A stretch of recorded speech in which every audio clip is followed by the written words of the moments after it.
요한계시록 1장에서 요한은 반모섬에서 환상 중에 영광스러운 예수님을 배웠습니다. 그리고 예수님은 내 본 것과 지금 있는 일과 장차 될 일을 기록하라 라고 말씀하셨습니다. 그리고 오늘 본문에서는 예수님께서 7교회에 하시는 말씀이 기록됩니다. 요한계시록 2장 1에서 3절 말씀 제가 읽어보겠습니다. 에베소 교회의 사자에게 편지하라.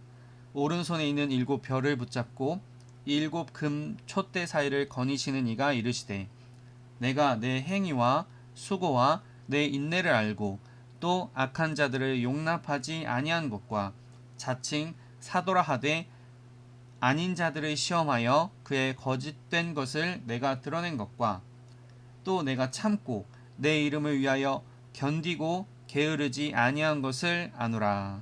아멘.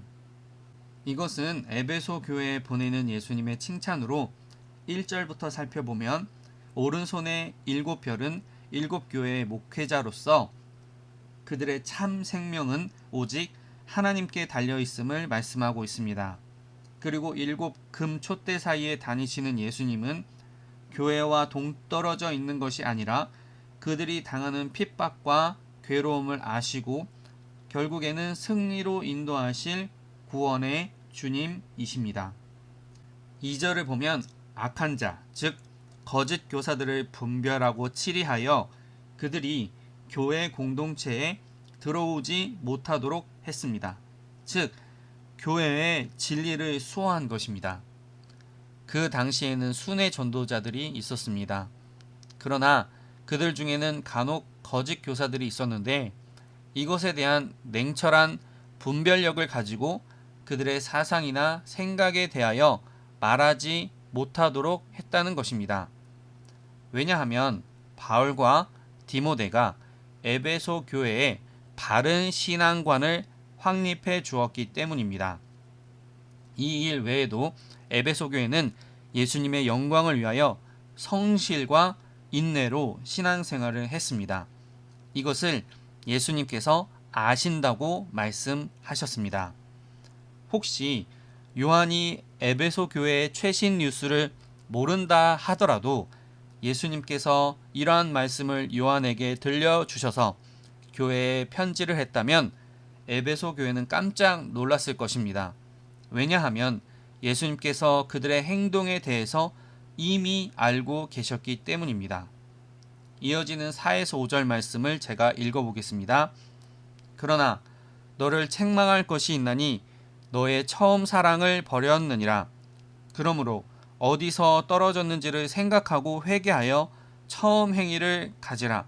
만일 그리하지 아니하고 회개하지 아니하면 내가 내게 가서 내 촛대를 그 자리에서 옮기리라. 우리는 여기서 에베소 교회에 내려진 책망을 듣게 됩니다. 그것은 먼저 처음 사랑을 버린 것입니다. 이것은 성령님의 감동으로 삼위일체 하나님이 계신다는 것을 확신하고 죄와 사망에서 벗어나 구원받았다는 감격을 상실한 것입니다. 즉 신앙에서 교리적인 것은 발달했지만 감사나 감동 같은 영적인 민감성이 둔해졌다는 것입니다.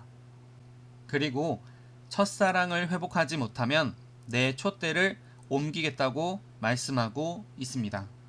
이것은 교회 자체를 없애는 것이 아니라 세상에서 빛이 되고 능력이 되는 주님의 임재를 거두시겠다는 것입니다. 그야말로 안고 없는 찐빵이 되는 것입니다. 이어지는 6에서 7절 제가 읽어보겠습니다. 오직 내게 이것이 있으니 내가 니골라 당의 행위를 미워하는도다. 나도 이것을 미워하노라. 귀 있는 자는 성령이 교회들에게 하시는 말씀을 들을지어다. 이기는 그에게는 내가 하나님의 낙원에 있는 생명나무의 열매를 주어 먹게 하리라. 이 말씀에서는 예수님께서 다시 한번 에베소 교회를 칭찬하십니다. 6절에 니골라 당이란 일종의 영지주의로서 육체적인 방탕을 유도합니다. 그러니까 에베소 교회가 이러한 이단을 배격한 것입니다. 또한 7절에서는 끝까지 믿음으로 살아서 천국에 오는 자들에게 주님은 생명나무 열매를 먹게 하신다고 말씀하고 있습니다. 이것은 영원한 생명에 대한 확증입니다. 창세기에서 아담과 하와에게는 금해진 것입니다. 이어지는 8에서 9절 말씀을 제가 읽어보겠습니다. 서머나 교회의 사자에게 편지하라. 처음이며 마지막이요 죽었다가 살아나신 이가 이르시되 내가 내 환난과 궁핍을 알거니와 실상은 내가 부유한 자니라. 자칭 유대인이라 하는 자들의 비방도 알거니와 실상은 유대인이 아니요 사탄의 회당이라. 여기서도 이미 알고 계신 예수님에 대해서 말씀되고 있습니다. 서머나 지역은 황제 숭배가 강력하게 일어난 곳으로 이를 거부한 교회가 당하는 순교적 상황이나 경제 제재로 인해서 매우 극빈한 생활을 이어가고 있었습니다. 그러나 예수님께서는 사실 성도들이 복음과 영생에 대해서 부요한 자라고 말씀해 주셨습니다. 위로해 주셨습니다. 그리고 자칭 유대인의 회당이라는 곳은 사실은 사탄의 소굴이라고 말씀하고 있습니다. 이것은 유대인들이 기독교인을 고소 고발하면서 로마의 공권력이 성도들을 체포하게 된 사건을 말씀하고 있습니다. 이것은 유다가 망했을 때 에돔이 유다 사람을 잡아다가 바벨론에 팔았던 사건, 즉 인신매매 사건을 연상시킵니다. 이것은 같은 형제인 줄 알았더니 사실은 남보다 못하다는 것입니다. 이처럼 기독교 입장에서 유대교는 예수님과 성령님을 온전히 이해하지 못해서 그렇지 적어도 하나님은 알고 있는 줄 알았는데 형제를 이방인에게 넘겨주는 것을 보니 사실은 사탄의 종이라는 것입니다. 이어지는 10에서 11절 말씀을 제가 읽어보겠습니다. 너는 장차 받을 고난을 두려워하지 말라. 볼지어다 마귀가 장차 너희 가운데에서 몇 사람을 옥에 던져 시험을 받게 하리니 너희가 10일 동안 환난을 받으리라. 내가 죽도록 충성하라. 그리하면 내가 생명의 관을 내게 주리라. 귀 있는 자는 성령이 교회들에게 하시는 말씀을 들을지어다. 이기는 자는 둘째 사망의 해를 받지 아니하리라. 아멘. 사도 요한의 직계 제자이며 서머나 교회의 감독 폴리캅은 실제로 이 말씀대로 순교를 당했습니다. 그는 내가 86년 동안 그분을 섬겨왔지만 그분은 나를 한 번도 부당하게 대우하신 적이 없다. 그런데 내가 어떻게 나를 구원하신 나의 왕을 모독할 수 있겠느냐라는 말을 남기고 화형을 당했습니다. 정말로 죽도록 충성을 한 것입니다. 그런데 오늘날 튀르키예의 3대 항구 도시인 이즈미르 지역에 있는 서머나 교회는 성 폴리캅 교회가 서 있습니다. 물론 17세기에 프랑스 지역의 신앙인들의 헌금이 모여져서 재건된 형태이지만 오늘날에도 예배를 드릴 수 있는 형태로 남아 있습니다. 계시록에 언급된 7교회 중에 유일합니다. 그리고 11절에서는 이기는 자, 신천지에서 이만희 교주가 이 단어를 가지고 자신은 죽지 않는다고 하는데 조금만 더 기다리면 이만희의 죽음과 그의 거짓말을 목격할 수 있을 것 같습니다. 아무튼 예수 안에서 올바른 신앙을 소유한 자는 이기는 자가 되고 둘째 사망의 해를 받지 않습니다. 즉 하나님의 영생에 초대된 자가 됩니다. 이어지는 12에서 13절 말씀을 제가 읽어보겠습니다. 버가모 교회의 사자에게 편지하라. 좌우에 날선 검을 가지신 이가 이르시되 내가 어디에 사는지를 내가 아노니 거기는 사탄의 권자가 있는지라. 내가 내 이름을 굳게 잡아서 내 충성된 증인 안디바가 너희 가운데 곧 사탄이 사는 곳에서 죽임을 당할 때에도 나를 믿는 믿음을 저버리지 아니하였도다. 아멘. 우선 버가모 지역에 대해서 살펴보면 로마의 황제 숭배 외에도 제우스와 아스클레피오스라고 하는 그 당시의 치유의 신으로 알려진 뱀 우상 등이 있었습니다. 그리고 전승에서 알려진 바 버가모 교회의 감독이었던 충성된 증인 안디바가 쇠로 만든 황소 안에 갇혔는데 그 소 밖에서 불지름을 당함으로 순교당했다고 전해지고 있습니다.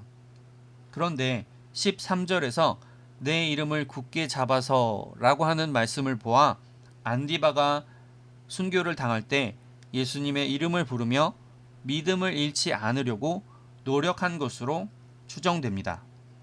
그리고 버가모라고 하는 교회는 옛 건물의 형태가 남아있기는 하지만 현재 이슬람 사원이나 박물관 형태로 운영되고 있습니다. 우리 또는 우리의 자녀 세대가 회복시켜야 할 예배당이 아닌가 하는 생각이 듭니다. 앞서 서머나 교회는 프랑스가 회복을 시켰는데 버가모 교회는 한국이 회복시키면 참 좋겠습니다. 이어지는 14에서 15절 말씀을 제가 읽어보겠습니다. 그러나 내게 두어 가지 책망할 것이 있나니 거기 내게 발람의 교훈을 지키는 자들이 있도다. 발람이 발락을 가르쳐 이스라엘 자손 앞에 걸림돌을 놓아 우상의 제물을 먹게 하였고 또 행음하게 하였느니라. 이와 같이 내게도 니골라 당의 교훈을 지키는 자들이 있도다. 이 말씀을 설명하기 위해서는 먼저 발람의 교훈에 대해서 살펴야 합니다. 출애굽 시대 이방 지역의 선지자인 발람은 모압 왕 발락에게 뇌물을 받고 이스라엘을 저주하려 했으나 하나님께서 막으셨습니다. 첫 번째는 음성으로 막으셨고 두 번째는 여호와의 사자가 그가 타는 나귀 앞에 나타나심으로 막으셨습니다. 이때 발람은 나귀와 대화하는 일을 겪었고 영적인 눈이 뜨여지고 난 뒤에 그를 죽이기 위해 칼을 가진 천사를 목격합니다. 그러나 돈에 눈이 멀었던 발람은 꾀를 내어서 이스라엘 남자들을 축제에 초대하고 모압 여인들과 행음하게 하고 우상의 제물을 먹게 합니다. 그래서 하나님은 벌을 내리셔서 2만 4천 명이 전염병으로 죽습니다. 이처럼 로마 안에 살아가기 위해서는 황제 숭배 축제나 길드, 즉 상업적인 조합에 참여하게 해서 우상의 고기를 먹게 하고 이것은 구원과 관계가 없으니 행해도 된다고 꿰는 자들이 있었습니다. 이것은 앞서 언급된 니골라 당의 교훈, 즉 육체는 마음대로 해도 된다고 하는 속임수입니다. 또한 이것은 성도에게 걸림돌, 즉 덫이 됩니다. 이어지는 16에서 17절 말씀 제가 읽어보겠습니다. 그러므로 회개하라. 그리하지 아니하면 내가 내게 속히 가서 내 입에 검으로 그들과 싸우리라. 귀에 있는 자는 성령이 교회들에게 하시는 말씀을 들을지어다. 이기는 그에게는 내가 감추었던 만나를 주고 또 흰 돌을 줄 터인데 그 돌 위에 새 이름을 기록한 것이 있나니 받는 자 밖에는 그 이름을 알 사람이 없느니라. 아멘. 이것은 보다 엄한 말씀입니다. 왜냐하면 죄를 지은 자뿐만 아니라 그들의 죄를 묵인한 사람들의 죄도 있다는 것입니다. 즉 버가모 교회의 일부 성도만 회개해야 하는 것이 아니라 교회 전체가 회개할 일입니다. 그리고 이기는 그에게는 감추어진 만나와 흰 돌이 주어집니다.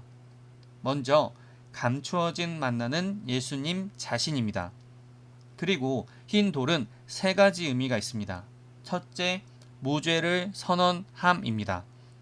둘째, 연회에 대한 초대장입니다. 셋째, 경기에서 우승한 사람에게 주는 명예로운 상입니다. 그리고 그 돌 위에 새 이름이 기록됩니다. 성경에서 이름이 변화된 경우는 다음과 같습니다. 아브라함에서 아브라함, 사레에서 사라, 야곱에서 이스라엘, 호세아에서 여호수아, 솔로몬에서 여디디야, 시몬에서 베드로, 이러한 경우이죠.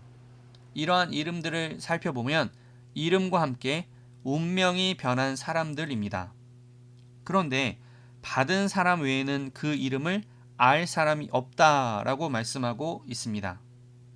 즉, 로마 당국과 군인들이 성도들을 세밀히 조사하고 모든 것을 알고 있는 것 같아 보여도 사실 우리를 가장 많이 알고 계신 분은 예수님입니다.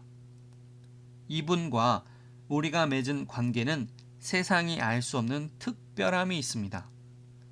찬송가 442장처럼 우리 서로 받은 그 기쁨은 알 사람이 없도다 와 같습니다. 그러므로 우리는 어떠한 환경에서도 흔들림 없는 신앙을 소유해야 합니다. 저와 여러분이 이러한 신앙을 소유하시기를 예수님의 이름으로 축복합니다. 아멘.